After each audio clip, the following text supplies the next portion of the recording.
एक छोटे से गांव में रामू और उसका पत्नी बिमला और उसका एक छोटा बेटी मुन्नी रहा करते थे। रामू बहुत ही गरीब था लेकिन ईमानदार था। वो सिर्फ खेती बाड़ी करके अपना जीवन गुजारिश करता था। वो ईमानदारी पे विश्वास रखता था।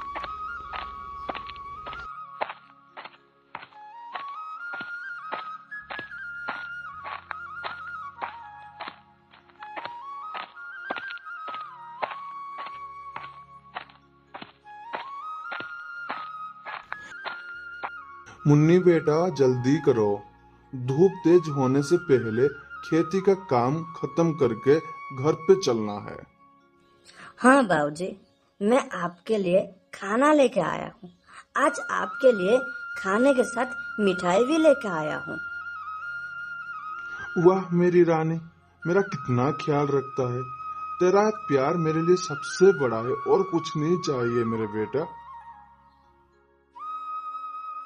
उसके बाद मुन्नी ने रामू को खाना परस दिया और रामू खाना खत्म करने के बाद फिर से काम करने लग गया।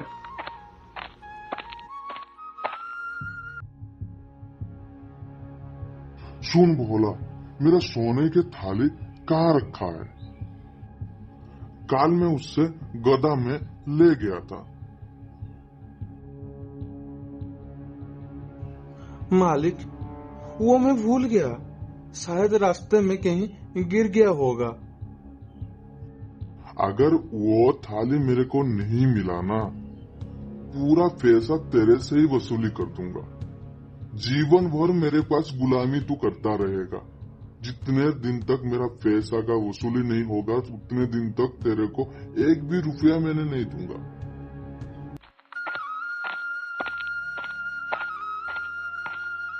रामू और उसके बेटी मुन्नी काम खत्म करने के बाद खेती के रास्ते में घर आ रहे होते हैं।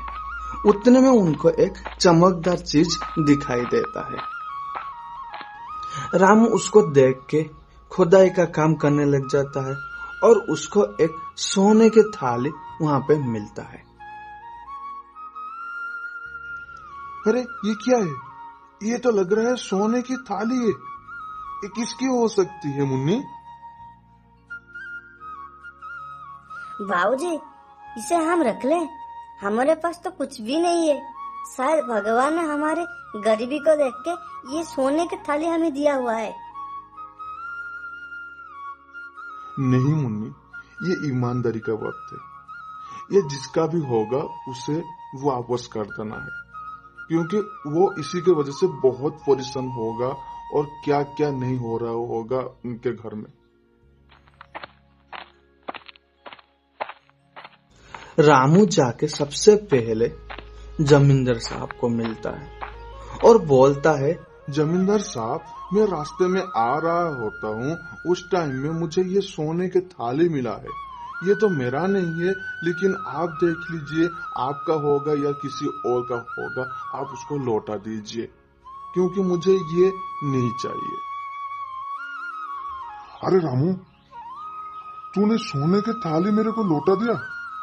तू चाहता तो इसे रख सकता था या बेच सकता था, बेच के अपना घर का गुजारिश अच्छे से कर सकता था। जमींदार जी, गरीबी तो है लेकिन ईमानदारी में खुशी मिलता है। ईमानदारी से बढ़कर और कुछ नहीं होता है। मुझे ये नहीं चाहिए। गांव में सब लोग मिलके पंडित जी के पास गए हुए होते हैं। वहां पे बैठ के प्रवचन सुन रहे होते हैं। रामू ने आज साबित कर दिया कि ईमानदारी सिर्फ पैसों से नहीं होते, वो दिल से होते हैं। ऐसे लोग गांव के लिए शान है।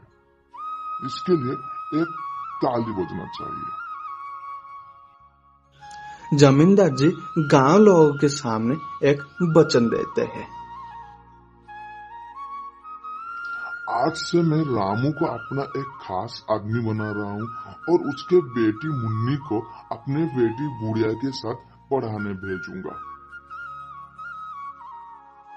गांव लोग खुशी से ताली बजाने लगे और बोलने लगे, रामू जिंदाबाद, ईमानदारी अमर रहे। उतने में वहां पे पुलिस इंस्पेक्टर आते हैं। मैं सुन के आया हूँ कि रामू ने इतना बड़ा काम किया है। सरकार की तरफ से इससे सम्मानित और इनाम दिया जाएगा। उसके बाद रामू को सरकार के द्वारा सम्मानित किया जाता है। रामू अपने छोटे से झोपड़ी में आंखों में आंसू और दिल में खुशी लेके अपने बेटी के साथ बात कर रहा होता है। देखा बेटा, सच्चाई और ईमानदारी कभी ना कभी अपने रंग दिखा देता है। हाँ बाबूजी, आप सबसे अच्छे हो। आपसे अच्छा इस दुनिया में मेरे लिए कोई भी नहीं है। अंत में ये सीख मिलती है कि ईमानदारी एक ऐसी दौलत होता है जो कभी समाप्त नहीं होता है। जो सच्चाई के रास्ते पर चलता है, जीवन में कभी हार नहीं मानता है।